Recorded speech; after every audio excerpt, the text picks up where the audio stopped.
सनातन धर्म ने झेला। और दुर्भाग्य की बात यह है कि अभी तो ये स्पष्ट कर नहीं पाते कि धर्म और मजहब में अंतर क्या है। मुझे तो पूरा विश्वास है कि बड़े लाल यादव जी के आईडी से जितने लोग जुड़े हैं, जितने साथी जुड़े हैं, हिंदुत्व से जुड़े हुए लोग हैं, और कम से कम आप तो इस तथ्य से भली भांति अवगत होंगे कि धर्म और मजहब दोनों दो चीजें हैं, धर्म और पंथ दोनों दो चीजें हैं, धर्म और संप्रदाय में जमीन आसमान का अंतर है। सनातन धर्म है, बाकी संप्रदाय हैं, पंथ है, मजहब है। तो ये जो अभी मुरारी बापू के माध्यम से जो ये लगातार चीजें छन करके सामने आ रही थी, बहुत ही पीड़ा हो रही है, बहुत ही कष्ट का विषय है कि जिस व्यक्ति ने इतना ऐश्वर्य, इतना धन, इतना वैभव, सब कुछ भगवान राम के नाम पे अर्जित किया है, मुरारी बापू की जो भी प्रतिष्ठा है, जो भी पद है, जो भी मर्यादा है, जो भी चरित्र है, जो भी आचरण की एक छवि बनी हुई है, उन सबके पीछे मात्र एक कारक रहा है, वो है प्रभु श्री राम। प्रभु श्री राम के नाम को बेच करके एक तरीके से केवल मुरारी बापू का ही सवाल नहीं है, बहुत सारे कथावाचक हैं जिन्होंने धर्म का व्यापार करना शुरू किया है और भगवान राम के नाम को बेच करके, भगवान कृष्ण के नाम को बेच करके एक तरीके से बिजनेस चलाने का काम जो ये लोग कर रहे हैं, धीरे धीरे ही सही, लेकिन लाखों लोगों का हुजूम जो इनके कार्यक्रमों में जुटता है, वो लोग धीरे धीरे इस बात को समझने लगे हैं, बूझने लगे हैं, धीरे धीरे चर्चा होने लगी है। मैं डॉक्टर विद्यासागर कोई प्रवचन करता नहीं हूं ना, और एक माता पिता से प्राप्त संस्कार रहे, ग्रामीण जीवन रहा है, पढ़ाई लिखाई शिक्षा दीक्षा उस ढंग की रही है, तो मेरा व्यक्तित्व पूर्णतः धार्मिक है। और धार्मिक होने के नाते और एक विद्यार्थी होने के नाते, मैं गणित का विद्यार्थी रहा हूं, विज्ञान का विद्यार्थी रहा हूं, नहीं बल्कि हूं।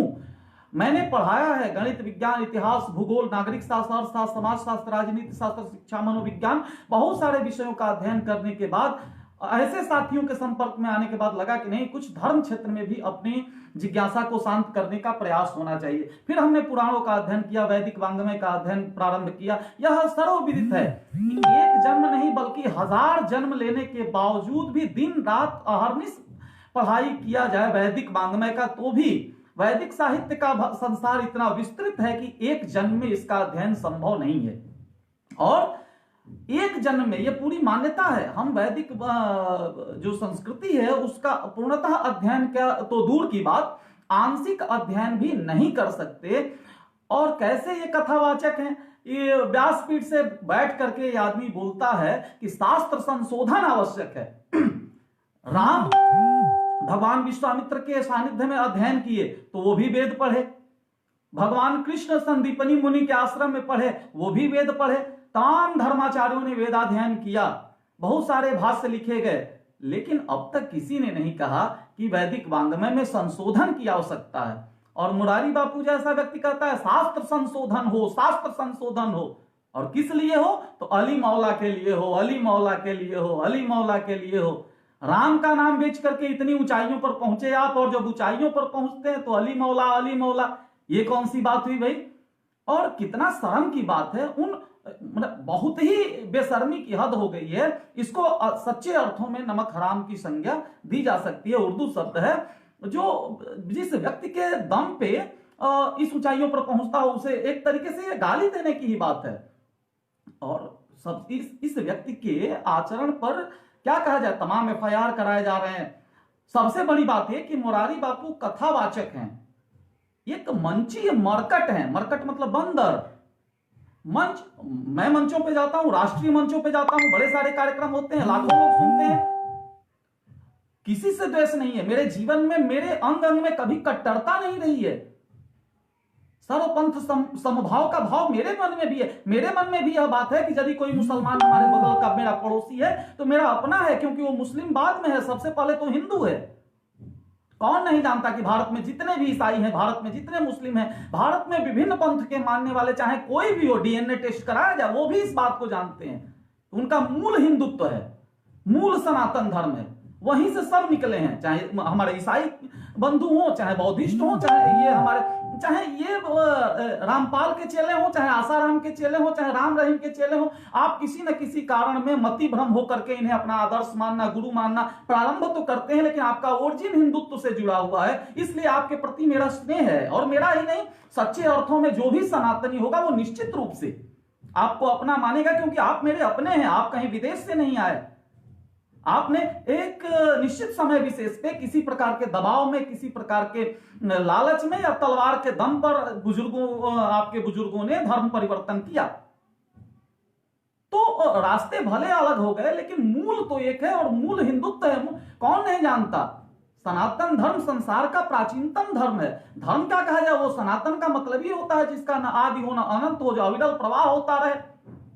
तो सनातन धर्म के मानने के कारण मेरे मन में किसी प्रकार की कट्टरता नहीं है।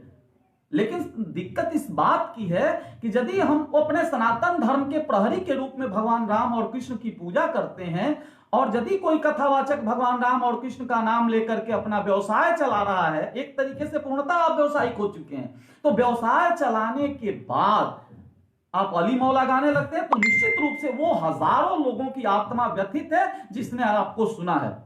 वो एक महिला जो कर रही थी, क्या नाम था उनका, अरे चिन्मयानंद, एक चिन्मयानंद है, उनका मैं सुन रहा था कल। वो गा रहा, इन्हीं लोगों ने ले ली ना दुपट्टा मेरा, इन्हीं लोगों ने ले ली ना दुपट्टा मेरा। ये कौन सा भजन है, ये कौन सा प्रवचन है, ये कौन रामकृष्ण का चरित्र आप गा रहे हैं, ये कौन सी कथा सुना रहे हैं। और चित्रलेखा, हाँ, मुझे तो नाम भी नहीं पता। मैं इन लोगों का प्रवचन सुनता नहीं। उस प्रवचन सुनने से अच्छा है कि हम अपने शास्त्रों का अध्ययन करें, हम अपने धर्म ग्रंथों का अध्ययन करें, हम उसके गूढ़ रहस्यों को अपने निकटतम गुरु के पास जाकर के करें। तो मैं उस काम को करता हूं, लगातार वैदिक वांग्मय का अध्ययन करता हूं। महाभारत मैंने कई बार पढ़ा, रामायण और उनसे संबंधित और जो कथानक है, रामचरितमानस और तमाम ग्रंथों का मैं अध्ययन करता हूं। मेरे पास अवकाश नहीं है कि मैं इन थर्ड क्लास के मरकटों को सुन सकूं। मैं सुन नहीं पाता, लेकिन ऐसे लोग अवगत कराते रहते हैं समय समय पर, सोशल मीडिया के माध्यम से, फेसबुक के माध्यम से, व्हाट्सएप के माध्यम से। और अवगत होने के बाद निश्चित रूप से पीड़ा होती है। थोड़ा बंद कर दीजिए। पीड़ा होती है, और जब पीड़ा होती है तो निश्चित रूप से कभी कभी मन करता है कि उसको कैसे व्यक्त किया जाए। सामान्य जब समय था और सामान्य स्थिति में, जब सब कुछ ये जो कोरोना संकट नहीं था, दिल्ली में मेरा कार्यक्रम था, आपने सुना होगा, विषय था हिंदू कौन है। देश के विद्वानों के बीच मैंने दमदारी से अपना मुख्य वक्ता के रूप में अपना पक्ष रखा। तो लगातार कार्यक्रम लगते हैं, लगातार अपनी बात हम विभिन्न मंचों से उठाते हैं, बिना कट्टरता के, बिना भेदभाव के, बिना द्वेष के, बिना ईर्ष्या के, बिना जलन के अपनी बात रखते हैं। और ऐसी बात रखते हैं जो पूरे तथ्य के साथ रखी जाए। तो तथ्यों के साथ अपनी बात रखने की आदत है। सोच वैज्ञानिक है, इसलिए धर्म को भी विज्ञान के साथ जोड़ करके प्रस्तुत करने की आदत है। धर्म का भी वैज्ञानिक पक्ष है, आप सब जानते हैं। लेकिन ये जो धर्म को व्यापार बनाना, ये तो हम लोगों ने कभी सीखा नहीं।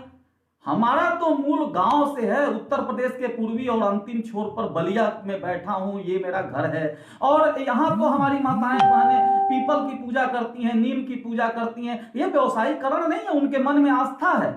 और इन चीजों का व्यवसायीकरण करने वाले लोगों ने ही कथा का भी व्यवसायीकरण किया है। और व्यवसाय में इतने नीच हो गए, इतने नीच हुए, इतने पतित हो गए, और पतित होने का परिणाम दिख रहा है सामने। और परिणाम क्या कि आप अरब से पैसा कमाने के चक्कर में, इस्लामिक देशों से ट्रस्ट में लाभ लेने के चक्कर में, भगवान राम के, भगवान कृष्ण के मंच पर बैठ करके, व्यासपीठ पर बैठ करके गा रहे हैं अली मौला बिस्मिल्लाहिर्रहमानिर्रहीम।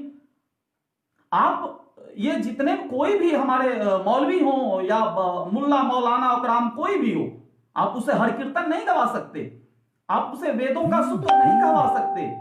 वो जो आदमी के अंदर यह कूट कूट करके भरा है कि ला इलाहा इल्लल्लाह मुहम्मदुर रसूलुल्लाह, मोहम्मद अल्लाह के सिवा वो किसी को जब मानते नहीं, अल्लाह के अलावा किसी की स्वीकार्यता नहीं है इस्लाम में, मोहम्मद साहब आखिरी नबी हैं, इसकी मान्यता उनके जीवन में है, तो आप उन्हें ठूस ठूस के सुना तो देंगे, अली मौला सुना देंगे, लेकिन कभी राम अथवा कृष्ण अथवा परशुराम अथवा वामन अथवा गणेश अथवा विष्णु अथवा शिव, किसी भी सनातन धर्म के देवता को उस मजहब में आप स्थापित नहीं कर सकते। इस बात को आप जानते हैं, हम जानते हैं, पूरा विश्व जानता है।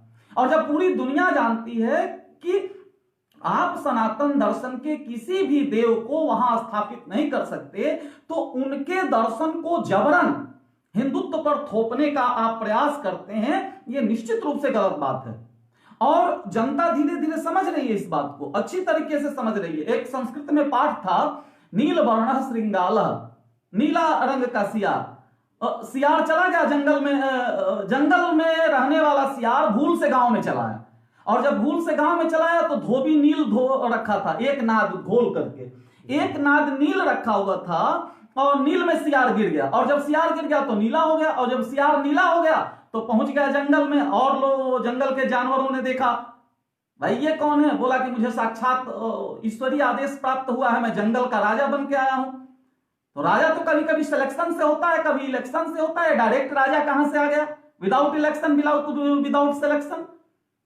तो फिर सियार मूर्ख बना करके शेर को भी हटाया, राजा बन के बैठ गया मंच पर, जैसे आज व्यासपीठ पर ये लोग विराजमान हैं।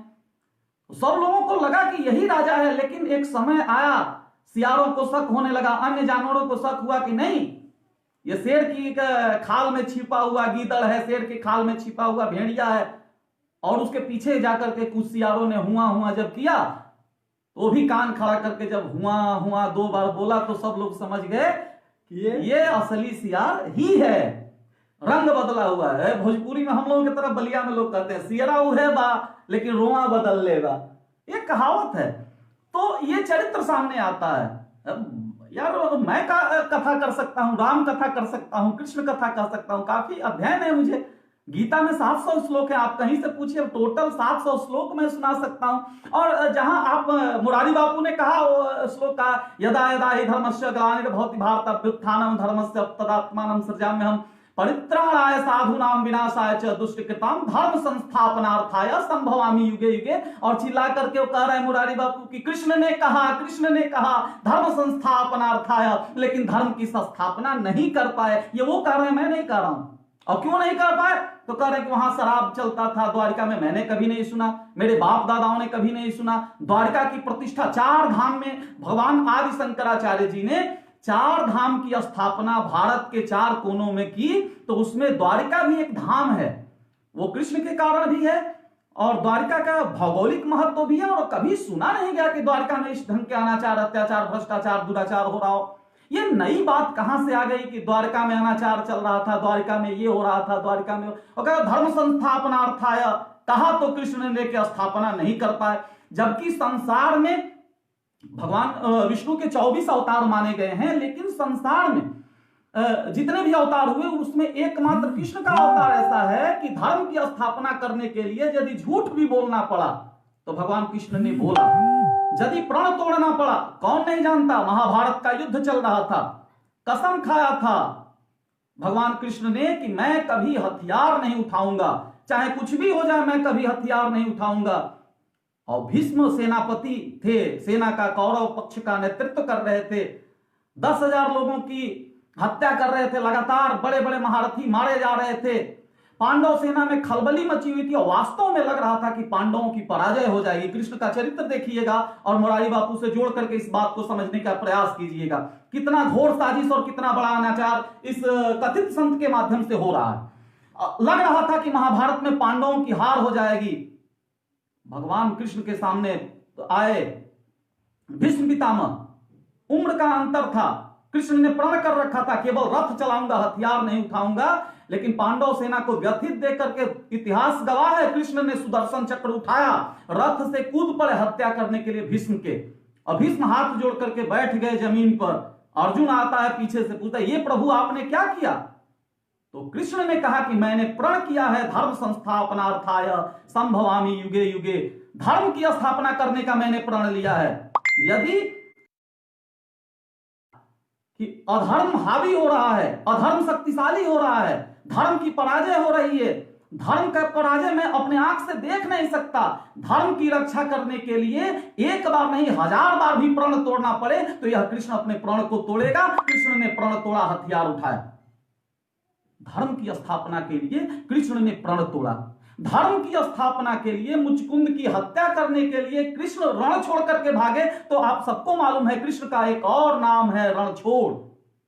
धर्म की स्थापना करने के लिए रण छोड़ा, धर्म की स्थापना के लिए प्रण तोड़ा। क्या नहीं किया भगवान कृष्ण ने? और तुम आरोप लगा रहे हो कि धर्म संस्थापनार्थाय संभवामि युगे युगे कहने वाले के यहां शराब बिकता था। ये बनाते थे क्या मुरारी बापू जाकर के वहां? ये बहुत ही शर्मनाक बात है कि इस ढंग के, और वो मैं अभी सुन रहा था, 2-3 मिनट का वीडियो है, ये जो बोलने का तरीका है, जो बोलने का ढंग है, लग रहा था कि यह वृद्ध व्यक्ति बहुत आक्रोश में भगवान श्री कृष्ण और उनके बड़े भ्राता बलभद्र पे आरोप लगाए जा रहे हैं। पटरानियों के बारे में तरह तरह की बातें कही जा रही हैं। भगवान कृष्ण और सुदामा की मित्रता, वो प्रसंग, यदि कोई श्रीमद् भागवत महापुराण का 10वां स्कंध ठीक से न पढ़ पाया हो तो भी रामानंद सागर का कृष्णा देखा होगा आपने, और कोरोना काल में दोबारा भी दिखाया जा रहा है, शायद, मैं तो देखता नहीं हूं, मेरे पास अवकाश नहीं है। तो आप यदि देखे होंगे तो देखे होंगे भगवान कृष्ण के चरित्र को, और कई सारे ग्रंथों का संकलन करके, बेचारे रामानंद सागर जी को मैं अमर मानता हूं, कई सारे ग्रंथों का संकलन करके उन्होंने कृष्ण चरित्र का निर्माण किया है।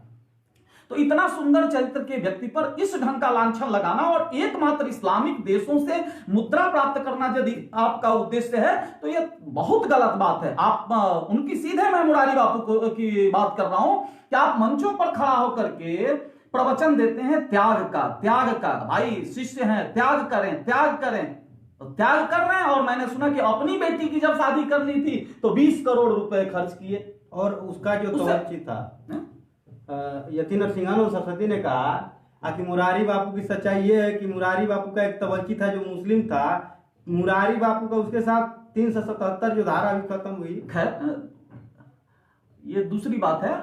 मैं कह रहा हूं कि मंच से जो आप प्रवचन, चाहे नेता हो, किसी भी देश का कोई नेता हो, चाहे नेता हो, चाहे धर्माचार्य हो, कोई भी हो, चाहे व्यक्ति विशेष हो, व्यक्ति के कथनी और करनी में कोई भेद नहीं होना चाहिए।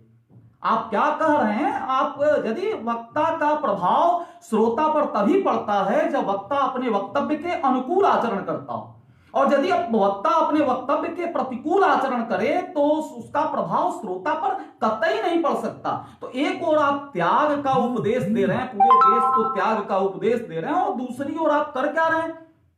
अपने परिवारीजनों के, अपने सुख के, इतने ऐश्वर्य के, अपने भोग में, अपने विलास में करोड़ों अरबों रुपए पानी की तरह बहा रहे हैं। कौन से धर्माचार्य तो आप हैं नहीं, आप तो पूर्णतः मंची हैं, विशुद्ध व्यावसायिक हैं। आप पर निश्चित रूप से FIR होगा। और मेरे जैसा नौजवान व्यक्ति जिसका इस कथा प्रवचन से दूर दूर तक, ये तो नहीं कह सकते कि रिश्ता नहीं है, लेकिन समय में नहीं दे पाता, पढ़ करके काम चला लेता हूं, फिर भी मैं अपील करूंगा, जहां भी जाऊंगा किसी भी मंच से मैं कहूंगा, पूरे देश के लोगों से अपील करूंगा, सनातन धर्म से जुड़े हुए दुनिया के देशों में हमारे संबंध है, पाश्चात्य जगत में भी जो हिंदुत्व के पुरोधा बैठे हुए हैं, उनसे भी मैं अपील करूंगा कि इस व्यक्ति का सामाजिक बहिष्कार करें। सोशल डिस्टेंसिंग की बात कोरोना के पक्ष में नहीं, ऐसे धर्माचार्यों से भी सोशल डिस्टेंसिंग बहुत आवश्यक है। यह सनातन धर्म के वायरस है, और जिस तरीके से उस वायरस का कोई टीका अब तक नहीं बन पाया कोरोना का, जिस तरीके से उस वायरस जो वो अपना बार बार रूप बदल रहा है ना, अपना DNA चेंज कर रहा है कोरोना, उसी तरीके से ऐसे कथावाचक भी अपना रंग ढंग लगातार मंचों पे बदलते जा रहे हैं, लगातार मंचों पे बदलते जा रहे हैं। निश्चित रूप से बड़ी पीड़ा का विषय है। तो मैं सबसे अपील करूंगा कि ऐसे धर्माचार्यों से निश्चित रूप से दूरी बना करके रखें। आज इन्हीं लोगों के कारण काफी स्थिति बिगड़ रही है, लगातार तनाव की स्थिति है। वामपंथियों को मौका चाहिए कहने के लिए कि कृष्ण यादव हैं, इसलिए एक धर्माचार्य इस ढंग से प्रचार कर रहा है। एक पूरा मैं देख रहा हूं, बड़े लाल यादव बैठे हुए, थोड़ा थोड़ा मैं इनके आईडी पे कभी कभी याद पाता हूं, कभी देख पाता हूं, छत्री और यादव के बीच चलाया जा रहा है न किसी कारण से। छत्री राजपूत कह रहे हैं हम श्रेष्ठ हैं, यदुवंश के साथी कह रहे हैं हम श्रेष्ठ हैं। कभी कभी ऐसा लगता है कि छत्री राजपूत वंश में कुछ ऐसे लोग घुसते होंगे, आईडी का निर्माण करते होंगे, कुछ पैसा, तो धन पानी की तरह बहाया जा रहा है, पानी की तरह बहाया जा रहा है। हिंदुत्व में जातियों को लड़ाने के लिए, जाति के आधार पर तोड़ने के लिए एक सूत्री कार्यक्रम चल रहा है, जहां हम बैठे हैं। किसी ब्राह्मण की हैसियत नहीं है कि किसी व्यक्ति पे अत्याचार कर सके। मेरा जब तक का होश है, इनके बड़े यादव बैठे हुए हैं, बुजुर्गों ने, पूर्वजों ने देखा है, अपने को ब्राह्मण कहने वाले किसी व्यक्ति की का स्तर इस ढंग का नहीं हुआ कि आज तक वो अत्याचार कर सके। लेकिन कहानियां निरंतर गढ़ी जा रही हैं, कथाएं निरंतर गढ़ी जा रही हैं। इन्होंने अत्याचार किया, इन्होंने शोषण किया, सबको मालूम है कहीं कोई शोषण नहीं हुआ। एक एक चीज तथ्य के साथ बड़े लाल यादव के माध्यम से इस आईडी पे लगातार आप पढ़ते होंगे, सुनते होंगे, जानते होंगे, देखते होंगे, बुनते होंगे, बूझते होंगे, समझते होंगे, चिंतन करते होंगे, मनन करते होंगे। तो धीरे धीरे प्रकाश में आएंगी, बहुत सारी चीजें प्रकाश में आएंगी। और मुझे लग रहा है बाकी सब लोग अवगत हैं सच्चाई से। सोशल मीडिया से बहुत सारा दुष्प्रभाव है, लेकिन बहुत सारा लाभ भी है। या सोशल मीडिया का ही प्रभाव है कि मैं बोल रहा हूं, इतनी संख्या में आप सुन रहे हैं, तो मैं सीधे कह रहा हूं कि ऐसे लोगों का निश्चित रूप से विरोध होना चाहिए। वो देवी क्या नाम था उसका, चित्रलेखा का आ रहा है शराब के पक्ष में। कितना भी वो मूड अपसेट हो, एक पैक दारू पी लीजिए, एक पैक शराब पी लीजिए। यह व्यासपीठ की ये मर्यादा रह गई है। व्यास का कोई मतलब होता है, व्यास एक परंपरा है, एक व्यक्ति विशेष का नाम नहीं है। जिस तरीके से मनु परंपरा है, जिस तरीके से शंकराचार्य की परंपरा है, उसी तरीके से व्यास परंपरा है। कितना अद्भुत है गीता में, श्रीमद् भगवत गीता, जहां पर कह रहे हो कि कृष्ण धर्म की स्थापना नहीं कर पाए थे। कुरुक्षेत्र के मैदान में अर्जुन खड़ा है, सामने कृष्ण खड़े हैं। अर्जुन कांप रहा है। संसार का सर्वश्रेष्ठ विद्यार्थी है अर्जुन, क्योंकि गुरु के यहां सारे गुरु ने चिड़िया को रख दिया था, सबसे पूछा था आंख में निशाना लगाना है, क्या दिख रहा है। सारे लोगों ने कहा, किसी ने कहा मुझे आकाश दिख रहा है, किसी ने कहा मुझे पेड़ दिख रहा है, किसी ने कहा मुझे चिड़िया दिख रही है। अर्जुन ने कहा मुझे केवल चिड़िया की आंख दिख रही है। तो अर्जुन कहता है मुझे केवल चिड़िया की आंख दिख रही है। माना गया दुनिया का सर्वश्रेष्ठ विद्यार्थी है अर्जुन। और वो कह रहा है कि गांडीवं संस्ते हस्तात्वक्चैव परिदहते न च शक्नोम्य अवस्थातुं भ्रमतीव च मे मनः। हे भगवान कृष्ण, आप धर्म स्थापना की बात कर रहे हैं, गांडीव धनुष मेरे हाथों से, गांडीवं संस्ते हस्तात, मैं कैसे युद्ध कर सकता हूं। दादा, चाचा, काका, नाना, मामा, भ्राता, सहोदर सब बैठे हुए, इनकी हत्या मैं कैसे कर सकता हूं। गांडीव धनुष मेरे हाथ से छूट रहा है, पसीना हो रहा है, रुआ रुआ खड़ा हो गया, मैं युद्ध नहीं कर सकता। और इन अर्जुन जो तर्क देता है वो तर्क बहुत सहज तर्क नहीं है। और क्लास लगी हुई है कुरुक्षेत्र के मैदान में, अर्जुन विद्यार्थी बन के कृष्ण शिक्षक की भूमिका में है, रथ पे खड़े हैं। फोटो देख करके रोम रोम पुलकित होता है, आनंदित हो जाता है आदमी। और कौन नहीं जानता गीता सर्वोत्तम पुस्तक है, विश्व की सर्वोत्तम पुस्तक है। कहता है कि यद्यपि, कहता है कि दुर्योधन मूर्खता कर रहा है, उसको समझ में नहीं आ रहा है कि मिट्टी के लिए लड़ाई हो रही है। यद्यप्येते न पश्यन्ति लोभो पहचेतसः कुल क्षय कृतं दोषं मित्र द्रोहे च पातकम्। अर्जुन के समझ में नहीं आ रहा है, अर्जुन कह रहा है कि दुर्योधन के समझ में नहीं आ रहा है कि कुल क्षय कृतं दोषं मित्र द्रोहे च पातकम्। कुल का क्षय करने से और मित्र के साथ घात करने से कौन सा पाप लगता है, दुर्योधन को नहीं मालूम है। हे प्रभु, लेकिन हम और आप तो जानते हैं। ये अर्जुन कह रहा है कुल क्षय प्रणश्यन्ति कुल धर्मा। रात में बात हो रही थी बड़े लाल जी से, इसलिए मुझे याद आ गया। अर्जुन कहता है कुल क्षय प्रणश्यन्ति कुल धर्मा सनातनः धर्मे नष्टे कुलं कृत्स्नं अधर्मो भी भवत्युत। जो आदमी कुल के साथ घात करता है तो उसके कुल में अधर्म बढ़ता है, और जब कुल में अधर्म बढ़ता है तो अधर्मा भी भवात् कृष्ण प्रदुष्यन्ति कुल स्त्रियः स्त्री सुदुष्टा सुवार्षणे जायते वर्ण संकरः। जब कुल में अधर्म बढ़ता है, और अधर्म तब बढ़ता है जब व्यक्ति कुलघाती होता है। तो कुलघाती जब होता है तो कुल में अधर्म बढ़ता है, और जब कुल में अधर्म बढ़ता है तो वर्ण संकर पैदा होते हैं। वर्ण संकर माने दोगला। क्या कहा जाए, कुल के साथ जो द्रोह करता है, जो सनातन परंपरा में पैदा हुआ, जो सनातन धर्म के देवताओं के नाम का व्यवसाय करके इतना बड़ा ऐश्वर्य को स्थापित करता है, वह उस कुल से घात कर रहा हो तो गीता के अनुसार वो वर्णशंकर माना जाएगा। और जब वर्णशंकर कुल में होता है तो आगे गीता में आता है कि शंकरो नरकाय व कुलघ्नानां कुलस्य च पतन्ति पितरो हेषां लुप्त पिंडो दक्रिया। दोषे रहते कुलघ्नानां वर्ण संकर कारके उत्सादन्ते जाति धर्मा कुल धर्माश्च शाश्वतः उत्सन्न कुल धर्माणां मनुष्याणां जनार्दन नरके नियतं वासो भवतीत्यनु शुश्रुम अहो पापं कर्तुं व्यवसिता वयं यत् राज्य सुखलोभेन हन्तुं स्वजनम् उद्यतः यदि मां प्रतिकारं शस्त्रं शस्त्रपाणयः धार्तराष्ट्रारणे हन्युस्तन में क्षेम तरंग हुए एवं मुक्त्वा अर्जुनः संख्ये रथोपस्थ उपाविशत विसृज्य सहस्रं चापं शोक संविघ्न मानसः। इतना कुल कहने के बाद सब कुछ शोक संविघ्न होकर के सब फेंक करके बैठ जाता है। तब कृष्ण ने इंजेक्शन लगाना शुरू किया कि जिसके माध्यम से निमित्त मात्रे भव सव्यसाची, जिसके माध्यम से धर्म की स्थापना करनी है, अधर्म का नाश करना है, वही बैठ जाएगा तो होगा क्या। क्लैप्यं मां अस्मगम पार्थ नैतत्युपद्यते क्षुद्र हृदय दौर्बल्यं तक्तोत्तिष्ठ परन्तप। कृष्ण कहते हैं हिजड़ापन छोड़ो, नपुंसकता का त्याग करो, शस्त्र उठाओ। फिर रो रहा है कि न कांक्षे विजयम कृष्ण न च राज्यम सुखानि च किनो राजेन गोविंदम किम भोगैर्जीवितेन वा।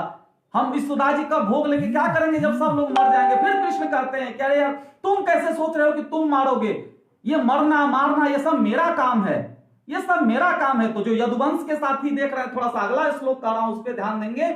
जब 11वें अध्याय में कृष्ण ने अपना रूप दिखाया तो वहां यादव शब्द आता है, हाथ जोड़ करके बैठ जाता है, अर्जुन कांपने लगता है विराट रूप को देख करके और कहता है सखेति मत्वा प्रसभम यदुक्तम, हे कृष्ण हे यादव हे सखेति।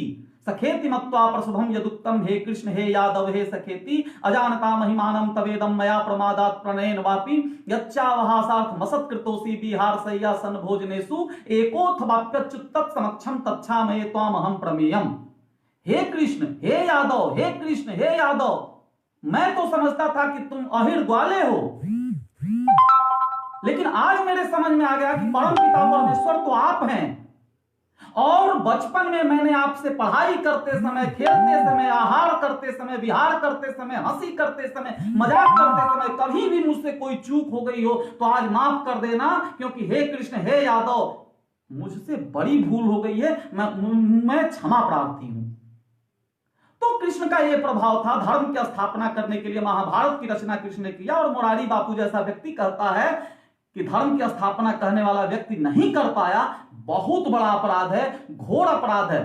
जिनको लगता है कि हिंदुत्व कमजोर है, सनातन धर्म की जड़ें कमजोर हैं, पागलपन है आपके अंदर, इस वीडियो को सुनने वाला प्रत्येक व्यक्ति चाहे किसी भी धर्म का हो, किसी जाति का हो, किसी संप्रदाय का हो, चुनौती देकर के कह रहा हूं, एक बार आप खड़ा होइए जाकर के श्रीधाम वृंदावन में, बरसाने में, गोकुल में खड़ा होंगे, आपको पता चलेगा कृष्ण की ताकत क्या है। दुनिया के जो विकसित देश हैं, जो दंभ भरते हैं और जिन्हें आपको लगे ये देश का दुर्भाग्य है कि किसी भी बात को, किसी भी परिभाषा को आप सत्य तब मानते हैं जब विदेशी कहते हैं। पाश्चात्य जगत के लोग यदि कहते हैं तो उसको आप स्वीकार करते हैं। तो जब वृंदावन में और उधर जाकर बैठेंगे तब आपको महसूस होगा, कृष्ण का प्रभाव देखेंगे।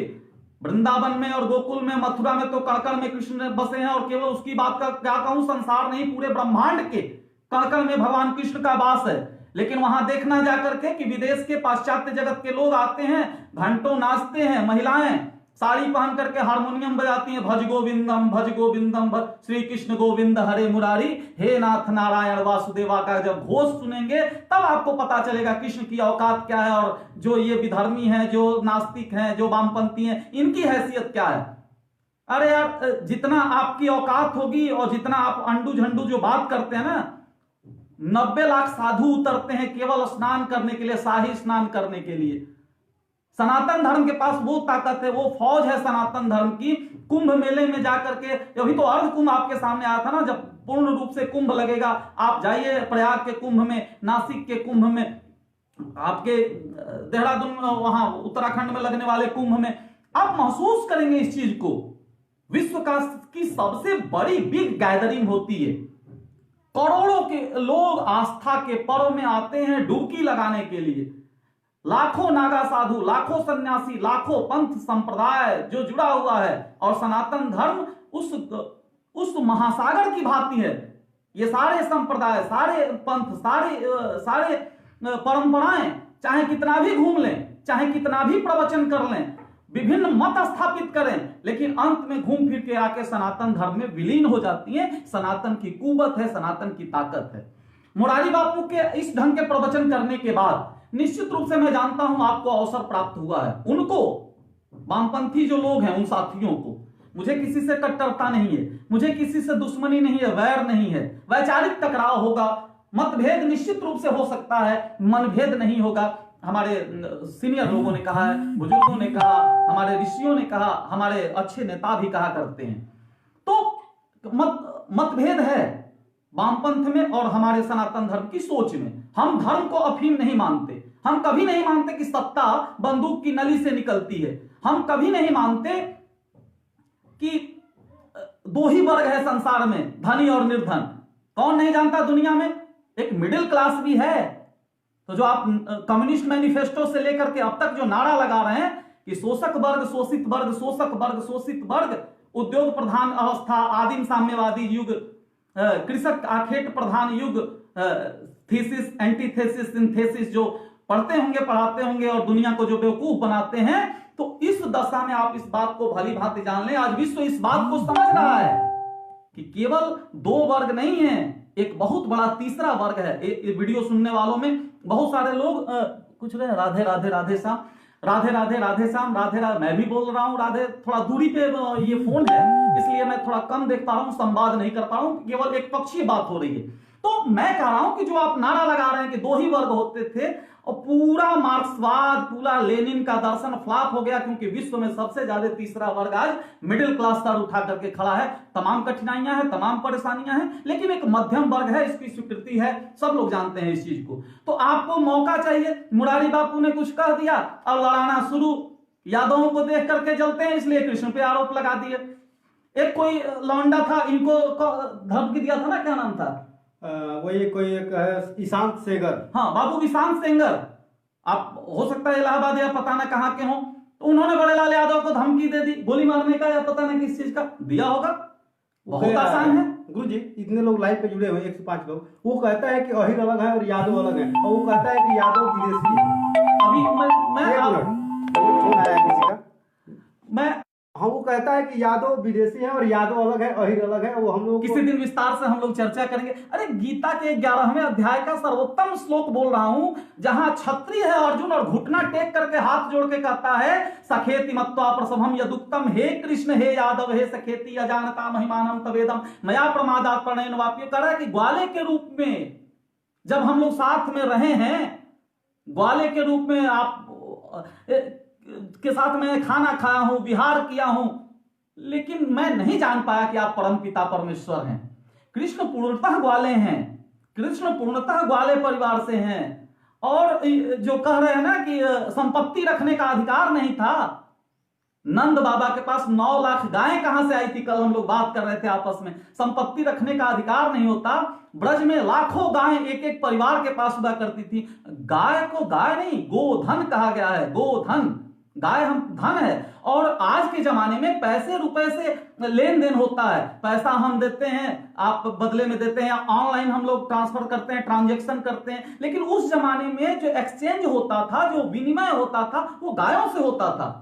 कि कोई प्रसन्न होता था तो गाय दे देता था, कोई खेत बेचता था तो बदले में गाय दे देता था, कोई श्रम करता था लंबे समय तक तो बदले में गाय प्राप्त कर लेता था। और गाय से कितने नाम जुड़ गए, गाय से ही बना गोधन, गाय से ही बना है। जब शाम होता है तो अहिर समुदाय के यदुवंश के लोग गाय लेकर के जाते थे चराने, और जब लौटते थे शाम को, जब गाय लेके लौटते थे तो धूल उड़ता था। तो धूल उड़ता था तो आप किसी भी डिक्शनरी में पढ़िएगा, शाम को गोधूली कहा जाता है। शाम को, भाई जो भी फोन कर रहे हैं बड़े लाल यादव पे, आपसे विनम्र अनुरोध है कि आप फोन ना करें। तो शाम को, सायंकाल को गोधूली कहा जाता है, क्योंकि यदुवंश के लोग गायों को लेकर लौटते थे तो आसमान तक धूल उड़ती थी, तो गोधूली कहा जाने लगा। तो गोधूली कहा जाने लगा। फिर घर की माताएं, बहनें, घर की बहनें गाय दूहती थी तो पुत्रियों को दूहिता कहा गया, पुत्रियों को दूहिता कहा गया। सायंकाल को गोधूली कहा गया। और पूजा होती है गोवर्धन, तो गोवर्धन फिर गोधन, ऐसे करके। ये तो जिसने भी, तो जो प्रशांत सिंह या कोई भी जिसने भी धमकी दिया बड़े लाल यादव को, फिर मैंने कहा था उस पर कार्रवाई करने के लिए, निश्चित रूप से कतई उसका स्थान नहीं है। आप कितने बड़े नेता हो और कितने बड़े अपने आप को धर्माचार्य बनते हो, निश्चित कर लेते हैं। इस नंबर गलत बात है कि जब वो चल रहा हो, जब चल रहा हो, लाइव हम हैं और बार बार फोन करके डिस्टर्ब कर रहे हैं, कोई भी व्यक्ति हो इस बात का ख्याल रखे। तो मैं कह रहा था कि जो भी महाशय अपने आप को बड़ा नेता बन रहे हैं और बड़े लाल को आपने धमकी दिया, मेरा वीडियो सुन रहे होंगे, मेरे आईडी पे आइएगा, मुझे भी धमकाइएगा। इलाहाबाद कोई विदेश में नहीं है, और आप विदेश में भी होंगे तो हम लोग ढूंढ सकते हैं। किसी कीमत पे आपकी धमकी स्वीकार्य नहीं है, और निश्चित रूप से मैं कार्रवाई कहीं भी करा सकता हूं। आप उसके यदि अपने आदत में आप सुधार डालिए, और किसी भी आधार पे जातीय द्वेष, जातीय उन्माद फैलाने की कोशिश करेंगे तो थोड़ा सा तो कतई क्षम्य नहीं है। लेकिन ऐसे व्यक्ति को जो निश्चित रूप से सदैव हिंदुत्व के लिए सर्वाधिक संघर्षशील है, यहां नेता बहुत हैं, राम मंदिर को लेकर राजनीति करने वाले बहुत लोग हैं, लेकिन ये लोग तो न किसी दल से जुड़े हैं, न किसी बहुत बड़े पार्टी से, बहुत बड़े नेता से तो जुड़े नहीं है बड़े लाल। राम मंदिर के निर्माण के उपलक्ष्य में आप सबने देखा होगा 5000 लोगों को बहादुरा ग्राम सभा में भोजन कराया गया, हम लोगों की उपस्थिति रही। तो इतने संघर्ष करने वाले व्यक्ति को तुम धमकी दे रहे हो। एक यदि आप क्षत्रिय हैं तो आपको यह विचार निश्चित रूप से यूज अनदर वन जी। तो मैं कह रहा था कि आप क्षत्रिय हैं तो निश्चित रूप से भाई वर्ण व्यवस्था में तो माना गया जो शिक्षा देने का कार्य कर रहा है वो ब्राह्मण है, जो सीमाओं की रक्षा कर रहा है क्षत्रिय है। तो धर्म की रक्षा की जिम्मेदारी किसकी है? गुरुजी एक बात बताइए, यादव कोई लोग शूद्र शूद्र शूद्र कह करके संबोधित करते हैं, हमारी वर्ण व्यवस्था क्या है?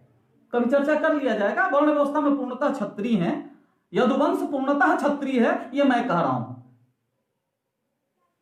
ठीक, और जिसको प्रमाण की जरूरत हो, जिसको तथ्य की जरूरत हो, निश्चित रूप से मुझे संपर्क करे व्यक्तिगत रूप से।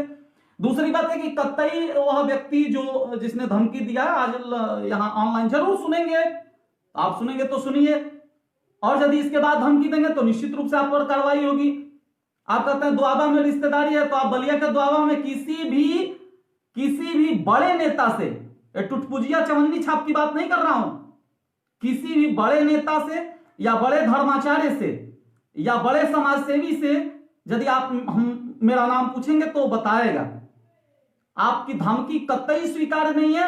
बड़े लाल यादव के लिए संघर्ष होगा, लेकिन संघर्ष करने की जरूरत नहीं, क्योंकि आपकी हैसियत इतनी नहीं है कि हम लोग संघर्ष करें। बड़े लाल जो कर रहे हैं सर्वोत्तम ढंग से यही होना चाहिए। और मैं कहता हूं, बड़े मंचों से इस बात को कहता हूं कि यह नौजवान है, चाहे इस आईडी से जुड़े हुए नौजवान हैं, ये नौजवान इतने संघर्ष करते हैं, वृद्धाश्रम में जाते हैं। अभी कोरोना में जितने लोग पैदल चल रहे थे, सबको खाने पीने की व्यवस्था करना, गाड़ी का प्रबंध करना, ले जाकर के छोड़ाना। बिहार प्रांत है हमारे पड़ोस में, वहां तक डीसीएम या अन्य साधनों का प्रबंध करके ले जा करके छोड़ने का काम करते थे। कितना अजीब बात। ये सारे नौजवान बेरोजगार हैं, ये सारे नौजवान कोई बड़े नेता नहीं है। ये जितने भी नौजवान हैं इनके पास आय का बहुत बड़ा साधन नहीं है, इसके बावजूद छोटा छोटा अनुदान करके, छोटा छोटा डोनेशन करके समाज सेवा का कार्य करते हैं। मुझे बड़ी पीड़ा होती है, इनके हाथ में कुछ नहीं है, बहुत कुछ सोचते हैं। जिसके हाथ में सब कुछ है वो बिल्कुल नहीं सोचता, ये बहुत ही कष्ट का विषय है। एकदम नहीं सोचता वो आदमी जिसके हाथ में सब कुछ है। गैर जिम्मेदारी की मात्रा बढ़ती है पद के साथ साथ। प्रधान, गांव के प्रधान से लेकर प्रधानमंत्री तक, पूरे ब्रह्मांड तक जो गैर जिम्मेदारियों की मात्रा बढ़ी है, निश्चित रूप से मेरे लिए पीड़ा का विषय है। प्रधान का पद छोटा है तो कम जिम्मेदारी है, तो गैर जिम्मेदाराना हरकत कम करता है, बड़े पद वाले और गैर जिम्मेदार होते जाते हैं। तो ये सारी चीजें चलती रहेंगी, लेकिन ये राजसत्ता है। राजसत्ता पर बैठे व्यक्ति को 5 साल के लिए जब हम वोट दे देते हैं तो 5 साल के लिए अपना हाथ काट लेते हैं। स्विट्जरलैंड का संविधान, इसमें पॉलिटिकल साइंस पढ़ने वाले यदि कोई व्यक्ति होंगे तो मालूम होगा, स्विट्जरलैंड के संविधान में राइट टू रिकॉल है। राइट टू रिकॉल मतलब हम किसी व्यक्ति को पद प्रदान करते हैं लोकतांत्रिक व्यवस्था में, तो हम पुनः उसे वापस बुला सकते हैं। यह क्षमता वहां के नागरिकों को दिया गया। लेकिन भारत में ऐसा नहीं है। भारत में हमने मोहर लगा दिया या बटन दबा दिया, यदि उसे बहुमत प्राप्त हो गया तो 5 साल के लिए अजेय है, उसे हटाया नहीं जा सकता। तो यह तो मजबूरी है कि राजसत्ता में बैठे व्यक्ति को 5 साल से पहले हम हटा नहीं सकते। लेकिन धर्म सत्ता पर बैठने का जो नाटक करता है, चाहे मुरारी बापू हो, चाहे चिन्मयानंद हो, चाहे आसाराम हो, चाहे राम रहीम हो, चाहे रामपाल हो, चाहे जो भी, अब एक तो दुर्भाग्य है कि अपने नाम के साथ ये सब राम राम राम राम जुड़े हुए हैं, राम जुड़े हुए हैं। अब थोड़ा सा कमेंट करने वाले लोग इस बात को संज्ञान में लें कि आप जो कमेंट कर रहे हैं मैं देख नहीं पा रहा हूं, थोड़ा दूरी पे लगाया हूं ताकि बड़े लाल का चेहरा भी कभी कभी बीच में आया करे।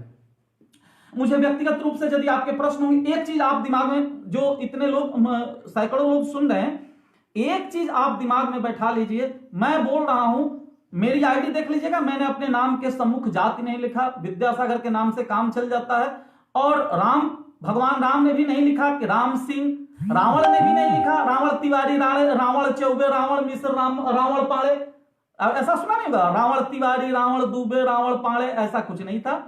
कृष्ण ने भी नहीं लिखा, केवल कृष्ण से काम चल गया, राम से काम चल गया। खलनायकों ने भी भले दुष्ट चरित्र है, फिर भी जातिगत व्यवस्था से कोई दूरी रही। तो इसी तरीके से हम भी जाति नहीं लिखते।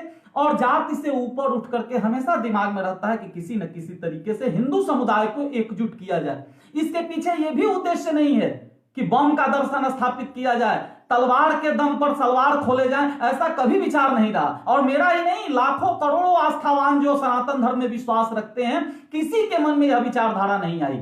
दुनिया में कई सारे धर्म हुए, इस्लाम की स्थापना सबको मालूम है तलवार के जोर पर हुई, पूरा तेजी से विस्तार हुआ, सबको मालूम है। लालच दे करके रोटी और बेटी के संबंधों के बुनियाद पर भी इस्लाम की स्थापना हुई, तलवार के दम पर भी इस्लाम की स्थापना हुई। और कौन नहीं जानता कि सनातन धर्म के रूप में बड़े लाल यादव हो, चाहे कोई ABCD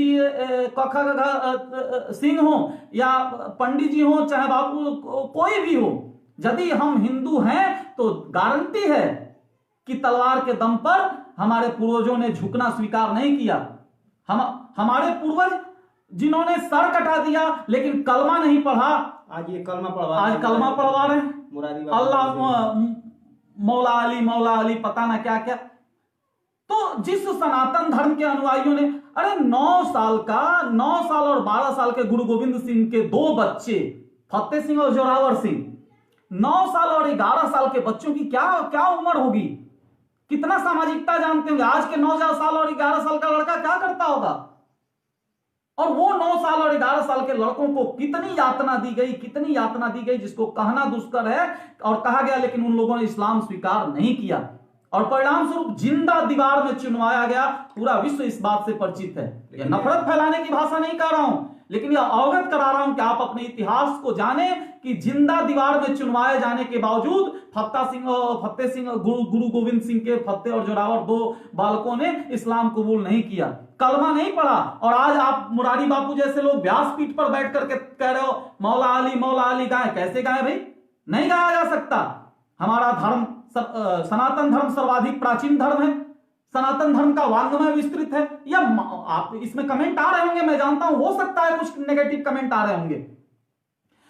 सनातन धर्म में प्रारंभिक दौर सर्वोत्तम रहा है, बाद में आकर के हो सकता है कुछ विकृतियां आई हों, लेकिन निश्चित रूप से संसार का एकमात्र धर्म है जहां यदि विकृति आती है तो सुधारक आए हैं। यदि थोड़ी देर के लिए मान लिया जाए सती प्रथा को लगा कि बुरा है, तो ब्राह्मण परिवार से ही थे राजा राम मोहन राय, ईश्वर चंद्र विद्यासागर, केशव चंद्र सेन, दयानंद सरस्वती, महर्षि अरविंद, स्वामी विवेकानंद, रामकृष्ण परमहंस, कितने सुधारक आए, लगातार सुधारक आते रहे। जब भी धार्मिक विकृति आई है, आप सब भली भांति अवगत हैं, मैं यदि माता के गर्भ से पैदा हुआ हूं, कहा गया जन्मना जायते शूद्र, जन्म से व्यक्ति शूद्र होता है और कर्म से द्विज की प्राप्ति होती है, कर्म से श्रेष्ठता को प्राप्त करता है आदमी। हर व्यक्ति प्राप्त कर सकता है, बड़े सारे उदाहरण है, यूट्यूब पे आप देखेंगे, बहुत सारी चीजें हमने सिद्ध किया है। कर्म से श्रेष्ठता को आज भी कथित रूप से कह रहा हूं, यदि आप किसी व्यक्ति को नीची जाति का मानते हैं, तो मैंने स्वतः देखा है कि यदि उस व्यक्ति ने बड़ा पद प्राप्त कर लिया तो ऊंची जातियों के लोग उसका पैर छूते हैं, होता है। हम बहुजन समाज पार्टी के तमाम नेता हमारे साथी हैं, कई सारे लोग हमारे साथ PhD करने वाले 2-3 लोग हैं जो बड़े पदों पे हैं। तो बहन जी, जब मैंने देखा है यार, मुख्यमंत्री थी तो बड़े जो अपने को कहते हैं कि हम ब्राह्मण हैं, अपने को कहते हैं क्षत्रिय हैं, बड़े उच्च कुल वाले जाते थे, बड़े प्रेम और श्रद्धा से नतमस्तक होते थे, चरण स्पर्श करते थे। तो श्रेष्ठता को जब प्राप्त किया बहन जी ने, तो छोटे पद वाले स्वतः झुकना शुरू कर देते हैं। और कौन नहीं जानता व्यवस्थाएं टूट रही हैं, आप उसमें बाधा मत बनिए। आज डॉक्टर का विवाह डॉक्टर से, इंजीनियर का विवाह इंजीनियर से, नेताओं के परिवार का शादी नेताओं से। निश्चित रूप से यदि कोई परंपरा, यदि कोई रूढ़ी, यदि कोई संस्कार व्यक्ति को तोड़ रही है, तो उस परंपरा को टूट जाना चाहिए, और टूटता है। हमारे यहाँ तो तमाम जब कोई विकृति आई है तो निश्चित रूप से सुधारक आए हैं, लेकिन आप कल्पना भी नहीं कर सकते, आपने सुना नहीं होगा कि इस्लाम में कोई सुधारक आ गया हो, बौद्धिज्म में कोई सुधारक आया हो, ईसाईयत में कोई सुधारक आया हो। किसी भी पंथ और संप्रदाय में सुधारक नहीं आते, लेकिन हिंदुत्व में हमेशा समय समय पे सुधारक आते रहे हैं और आते रहेंगे। आज भी बड़े लाल जैसे सामान्य मत समझे, ऐसे लोग और तमाम हैं जो सुधारक हैं, जो बुराइयों का प्रतिरोध करते हैं। हम जैसे लोग सीना तान करके कहते हैं कि जातिवाद गलत है, जाति के नाम पर द्वेष फैलाना गलत है, जाति के नाम पर नफरत पैदा करना गलत है। और हम जैसे लोग बैठते हैं अपने दलित भाइयों के साथ भोजन करते हैं, ऐसा नहीं कि उनके साथ जाकर भोजन करें, उनका नुकसान करा दें, अपने यहाँ भी बैठा के खिलाते हैं, उनके यहाँ भी जाते हैं। मेरे परिवार में कई बार ऐसा हुआ है, आप पता कर सकते हैं, पूरे दावे के साथ कर सकता हूं। मेरा बगल में एक बड़े लाल गवाह है इस चीज के, बगल में बघौता एक गांव है, सुनील राजभर 3 बार कह रहा हूं। सुनील राजभर शास्त्री है, संस्कृत से वेदों का अध्ययन किया है, कर्मकांड जानते हैं। मैं अपने घर बुला करके यज्ञ कराया हूं उस आदमी से, उसका वीडियो है, मैं दिखा सकता हूं, हमारे गांव के लोग परिचित हैं। सुनील राजभर आते हैं मेरे यहाँ, मैं शिष्य बन के बैठता हूं, दीक्षा लेता हूं, आचार्य बन के सुनील राजभर बैठते हैं, वो पूजा पाठ कराते हैं। किसी को बुरा लग सकता है, मेरी बात बुरा लगती रहे, लेकिन जब लगेगा कि सनातन धर्म को इन चीजों से खतरा है, निश्चित रूप से उसके विरुद्ध समय समय पे लोग खड़े होते रहे और समय समय पे हमेशा खड़े होते रहेंगे। एक बलिया में माँ काली का मंदिर है, वहाँ के पुजारी जाति के, चमार जाति के हैं, और हम देखे हैं कि वहाँ उपेंद्र तिवारी जैसे मंत्री, कैबिनेट मंत्री जो हैं, विधायक हैं, वो जाते हैं, उनके चरणों में बैठते हैं। हम एक बार गए थे तो रेलवे के बड़े बाबू वहाँ आए थे, वहाँ नीचे बैठे थे, मतलब जमीन पे बैठे थे, रेलवे के बड़े बाबू। तो मैं कह रहा था कि निश्चित रूप से एक मौका दे रहे हैं ये जो मुरारी बापू हैं या जो कथावाचक हैं, इनसे दूरी बनानी है, इनका बहिष्कार करना है, सोशल डिस्टेंसिंग इनके साथ होना चाहिए। किसी भी कीमत पे इनकी ऐसी कथा हमें स्वीकार्य नहीं है। हर हाल में इनका प्रतिरोध होगा, हर हाल में विरोध होगा, इनके ऊपर एफआईआर होगा। ये किसी तरीके से ये धार्मिक आस्था पे चोट पहुंचाना कतई स्वीकार्य नहीं है, किसी भी स्थिति में स्वीकार नहीं किया जाएगा। बाकी जो साथी कमेंट कर रहे हैं, मैं सीधे अपने विचारधारा से आपको अवगत करा रहा हूं, जातिवाद का कट्टर विरोधी हूं। इस बात को आप सोच रहे होंगे कि हवाबाजी हो रही है, ऐसा कुछ नहीं है। हमारे साथ जुड़े हुए लोग इस बात को जानते हैं, जाति व्यवस्था के विरुद्ध घनघोर आंदोलन हम लोग चलाते हैं, जमीन पर, सड़क पे नहीं, जमीन पे, गांव में, घर में लोगों के बीच जाकर के समझाना बुझाना, इस तरीके से जातिगत द्वेष को कम करना हमारी जिंदगी का उद्देश्य है। मेरे पढ़ाए हुए हजारों नौजवान उत्तर प्रदेश से लेकर के देश के सरकारी सेवा में हैं। मुझे जो लोग जानते हैं इस बात को जानते हो, हजारों नौजवान सरकारी सर्विस में मेरे पढ़ाए हुए हैं, और जब भी बात होती है तो उनसे कहता हूं कि जिंदगी में एक उद्देश्य बनाना, जातिवाद का विरोध करो। क्योंकि मुझे मालूम है इस देश का आतंकवाद से जितना नुकसान नहीं हुआ, जितना युद्धों से नुकसान नहीं हुआ, जितना कोरोना संकट जैसी महामारियों से नुकसान नहीं हुआ, उसका 1000 गुना जातिवाद से नुकसान हुआ है। बड़े बड़े युद्ध जातिवाद के कारण हम हारे हैं, सामाजिक वैमनस्य जातिवाद के कारण आया है। जातिवादी व्यवस्था को तोड़ने की जिम्मेदारी हमारी भी है, आपकी भी है। अब इंतजार नहीं करना कि अब राम आएंगे, कृष्ण आएंगे, पुनः धर्म की स्थापना करेंगे। धर्म स्थापित हो चुका है, बहुत सारे प्रहार हुए, गोरी, गजनी, गुलाम, लोधी, मुगल, शक, हुण, कुषाण, तुर्क, यवन, बौद्धिज्म, क्रिश्चियन, इस्लाम, बहुत सारे हमले लगातार धर्म पे हुए। और आज भी छद्म रूप से, डायरेक्ट हमले नहीं हो रहे हैं, लेकिन इनडायरेक्ट आज भी हमले जारी हैं, लगातार हमले हो रहे हैं, लगातार हमले हो रहे हैं, हिंदुत्व पे लगातार हमले हो रहे हैं। तो एक बात हमेशा याद रखिएगा, हिंदुत्व ने हमेशा संघर्ष किया है, सनातन धर्म ने हमेशा संघर्ष किया है। ये मेरा बायां हाथ कमजोर है, दाहिना हाथ मजबूत है, इसलिए कि मैं दाहिना हाथ से संघर्ष करता हूं, सारे काम दाहिने हाथ से करता हूं। तो जो संघर्ष करता है वो शक्तिशाली होता है। तो हिंदुत्व ने भी संघर्ष किया है, तलवार बहुत खाया है हिंदुत्व ने, बहुत सारे संघर्ष हुए हैं, बहुत सारे मंदिर तोड़े गए हैं, बहुत सारे धर्म स्थलों को तितर बितर किया गया है, बहुत सारी चीजें नष्ट कर दी गई हैं। तो संघर्ष करने की आदत है, झेलते झेलते झेलते झेलते हमारी ताकत इस मुकाम पर है कि इतनी आसानी से सनातन धर्म को आप नष्ट नहीं कर पाएंगे। आप झूठे प्रचार करते रहिए कि कृष्ण के यहाँ शराब चलता था, नकली कथावाचक बना बना करके प्रस्तुतिकरण कराते रहिए, इससे बहुत बड़ा नुकसान नहीं हो सकता। क्योंकि जब तक बड़े लाल जैसे नौजवान, और तो आप में से बहुत सारे लोग जो सकारात्मक कमेंट कर रहे हैं, आप जैसे लोग जब तक जुड़े रहेंगे, इस सोशल मीडिया का बेनिफिट तभी मिलेगा जब हिंदुत्व को पुनः स्थापित करने में हम सभी लोग सहायक हों। और मुझे लग रहा है कि काफी लंबा टाइम ले लिया हूं, आपके कमेंट को मैं पढ़ूंगा और निश्चित रूप से एक बार पढ़ूंगा और आपको निश्चित रूप से आपके इनबॉक्स में या वहीं पे मैं आपको जवाब देने का प्रयास करूंगा। किसी ज्वलंत मुद्दे पर निश्चित रूप से किसी न किसी दिन चर्चा होगी। तब तक के लिए विदा लिया जाए, क्योंकि काफी, लेकिन लोग हट नहीं रहे हैं, बहुत लोग। अच्छा, हाँ, बता दीजिए कि हम कब ये एक बार आप गुरुजी यदुवंश, अहिर और यादव पे एक दिन लाइव आए। हाँ, मैं वादा कर रहा हूं, यादव और यदुवंश का जो इतिहास है उस पर निश्चित रूप से साइंटिफिक ढंग से, तथ्यात्मक ढंग से प्रस्तुतिकरण होगा, और दूध का दूध, पानी का पानी अलग करने का प्रयास हम अपने माध्यम से करेंगे निश्चित रूप से। और एक बार तो पूरा विनम्र अनुरोध है उन सारे क्षत्रिय भाइयों से, उन सारे यदुवंशियों से, ये जो लड़ाई चल रही है उसको समाप्त किया जाए। ये इसके पीछे कहीं ना कहीं तीसरी मंशा है लड़ाने की, और हमारी फूट का ही नतीजा है। फूट डालो राज करो, फूट डालो राज करो, ये डलहौजी वाली नीति आज भी चल रही है। तो उससे बाहर किसी ने लिखा है, शब्दों के साथ अपना विचार रखने के लिए बहुत अच्छा लगा, आप बहुत सुंदर लगा। तो जो भी क्षत्रिय भाई हैं, जो भी यादव भाई हैं, ये जो चल रहा है ना, इसको समाप्त किया जाए। और हम पक्ष रखेंगे दोनों पक्षों से। बहुत सारे क्षत्रियों ने सर कटाया, बहुत शानदार इतिहास है, यदुवंश का भी इतिहास शानदार है। इस शानदार इतिहास से हिंदुत्व का भी शानदार स्थापना होनी चाहिए थी, और अब विकृति आ रही है, बहुत संकट का विषय है। तो इस संकट से बचने का उपाय क्या है? यही उपाय है। बहुत फूट हो चुका, बहुत हम लोग आपस में लड़ लिए, जाति के नाम पे बहुत लड़ाइयां हुई हैं, बहुत सारा खून बहाया गया, सारा तो खून बहा दंगे जुल्म फरसादों में। अब तो खून की जरूरत है हिंदुत्व के लिए। अपने भाई कहा गया हिंदू मुस्लिम, अब नारा लगता है हिंदू मुस्लिम सिख ईसाई आपस में सब भाई भाई। आपस में सब भाई भाई का मतलब हिंदू हिंदू का भाई, मुसलमान मुसलमान का भाई, सिख सिख का भाई, ईसाई ईसाई का भाई। जब आपस में सब भाई भाई तो कम से कम हिंदू आपस में तो भाई भाई हो जाएं, होना ही होगा, इसके अलावा कोई विकल्प नहीं है। और मैं वो व्यक्ति नहीं हूं कि कहूं कि हिंदुत्व खतरे में है, हिंदुत्व खतरे में है। यहां वो नहीं चलता कि सानिया मिर्जा हाफ पैंट पहन के टेनिस खेले तो नारा लगना शुरू होता है कि इस्लाम खतरे में है। किसी का बुर्का थोड़ा जालीदार हो जाए तो नारा लगेगा इस्लाम खतरे में है। हिंदुत्व खतरे में नहीं है। हिंदुत्व पर हमले होते रहे, हमले होते रहे, हमले होते रहे, तो हमला झेलने की आदत है, झेलने की आदत है। और शिवाजी महाराज का राज्याभिषेक हुआ था कल, वो शानदार इतिहास हमारे सामने है। राणा प्रताप का शानदार इतिहास हमारे सामने है। भगवान कृष्ण जैसे महावीर का शानदार इतिहास, आध्यात्मिक संत का शानदार इतिहास हमारे साथ है। बलिया में है लोरिक, यदुवंश में लोरिक देव कह रहा हूं, लोरिक वीर लोरिक का शानदार इतिहास हमारे साथ है। मंगल पांडे का इतिहास हमारे सामने है। आजादी का नौ प्रभात देखने का, बलिया की आजादी का चित्तू पांडे का इतिहास हमारे साथ है।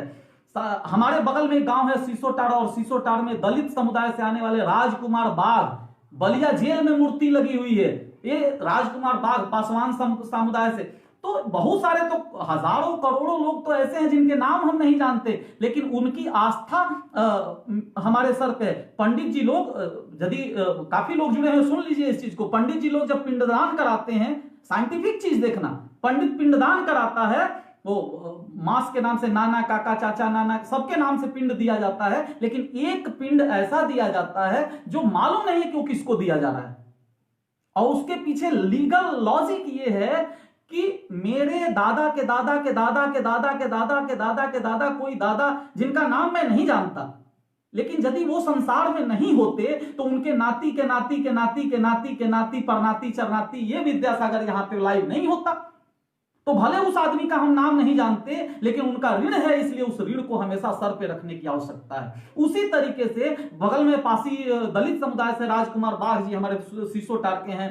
मंगल पांडे का नाम जान लेता है आदमी, वीर लोरिक देव यदुवंश से है, बड़े इनका नाम जानता है आदमी, राजकुमार जी दलित समुदाय से, उनका नाम जानता है आदमी। तो हजारों करोड़ों ऐसे भी लोग हैं जिनका नाम हम जानते नहीं है, उनका भी ऋण हमारे ऊपर है। वो हर जाति से हैं, हर समूह से हैं, हर समुदाय से हैं। हर जातियों के प्रति सम्मान का भाव हमारे मन में होना चाहिए, तभी निश्चित रूप से हिंदुत्व की स्थापना होगी। हिंदू कौन है, इस विषय पे दिल्ली में कार्यक्रम था, आप यूट्यूब पे सर्च करेंगे, मैंने बोला।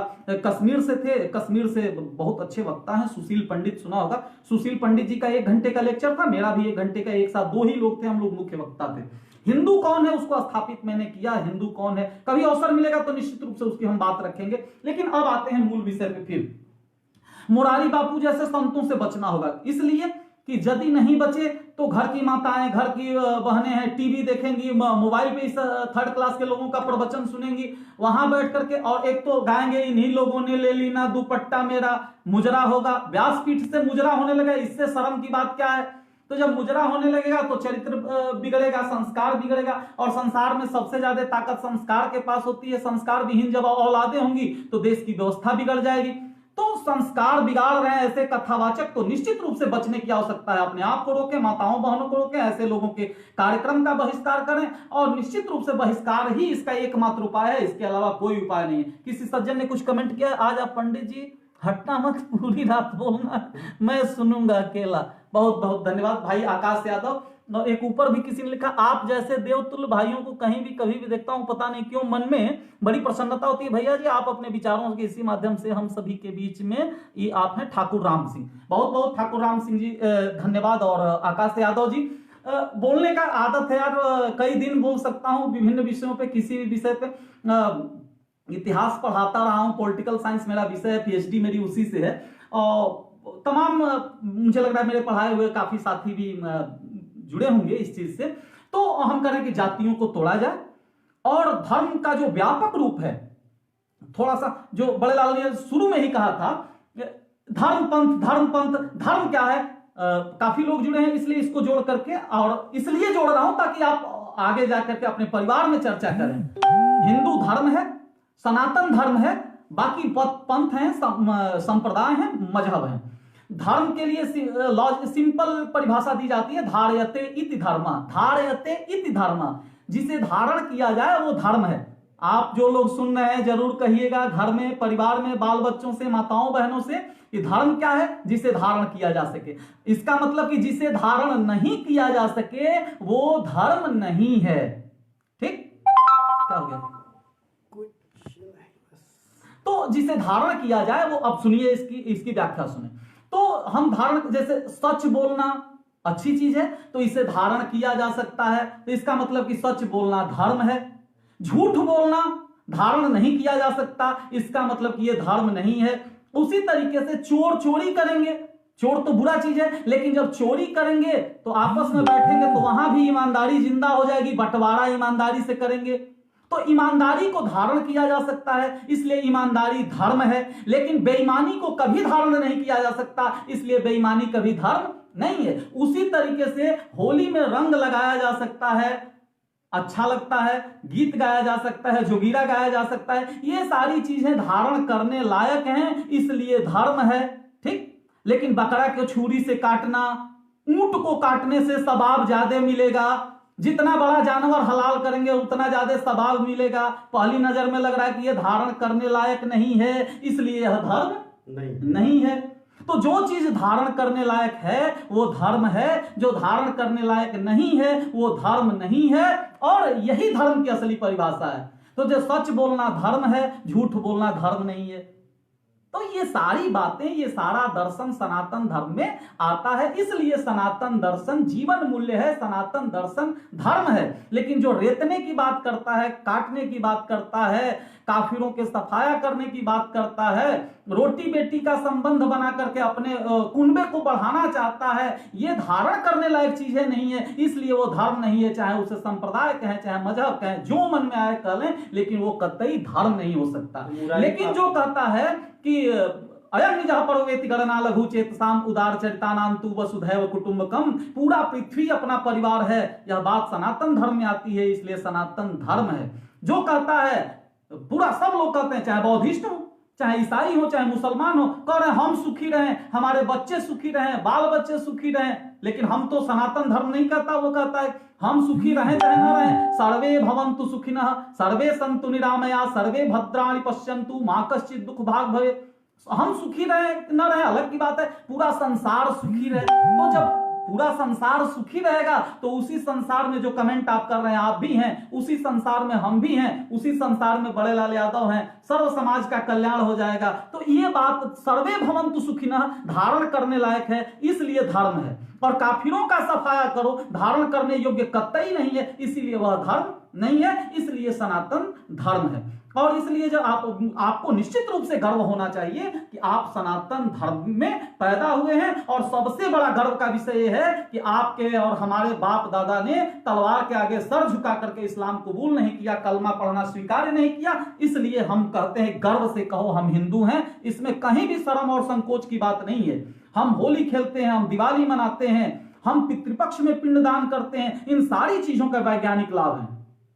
और इन इतनी चीजें होने के बावजूद, अरे यार 4 वेद हैं, चारों वेदों के बहुत सारी संहिताएं हैं, बहुत सारे ब्राह्मण हैं, बहुत सारे अरण्यक हैं, 108 उपनिषद हैं, और मैक्स मूलर जैसा व्यक्ति सर पे लेके नाच रहा था। जो ईसाई कहते हैं कि हम बहुत ज्यादा विद्वान हैं, उन ईसाइयों का सिरमौर मैक्स मूलर सर पे लेके नाचने लगा जब ईसावास्योपनिषद, केनोपनिषद, कठोपनिषद, मुंडकोपनिषद, मांडुक्योपनिषद, ऐतरेय उपनिषद, तैतरीय उपनिषद, बृहदारण्यक, छांदोग्य, कौशितकी उपनिषदों को पढ़ करके लगा कि, और खुद कहा उसने, मैक्स मूलर ने कहा, शोपेनहावर ने कहा कि अब तक हम जानते थे कि मिल्टन से बड़ा कोई कवि नहीं है, शेक्सपियर से बड़ा कोई नाटककार नहीं है, लेकिन अभिज्ञान शाकुंतलम को पढ़ने के बाद महसूस होता है कि कालिदास से बड़ा कवि, साहित्यकार और नाटककार संसार में पैदा नहीं हुआ है। इस बात को हम नहीं कह रहे हैं, ईसाइयों ने इस बात को स्वीकार किया है, एक स्वर से स्वीकार किया है। काफी बीच में फोन आ जाने के कारण व्यवधान उत्पन्न हो रहा है और काफी लंबी वार्ता हो गई है, और मुझे लग रहा है कि इसको आप पुनः, मैं एक बार और आग्रह कर रहा हूं, जो भी लोग सुन रहे हैं, इस वीडियो को अधिक से अधिक शेयर कर दें, अधिक से अधिक शेयर करें। जितना शेयर करेंगे उतना हिंदुत्व का लाभ होगा। मेरा कुछ व्यक्तिगत लाभ तो होना नहीं है, समाज का लाभ होगा, तो सर्वे भवन्तु सुखिनः, मेरा भी लाभ हो जाएगा। तो मुझे लग रहा है 1 घंटे से कम बात नहीं हुई, काफी बात हो गई है। क्या लिख रहे हैं राजमोहन जी? क्या लिख रहे हैं? नहीं है वाचिंग विद।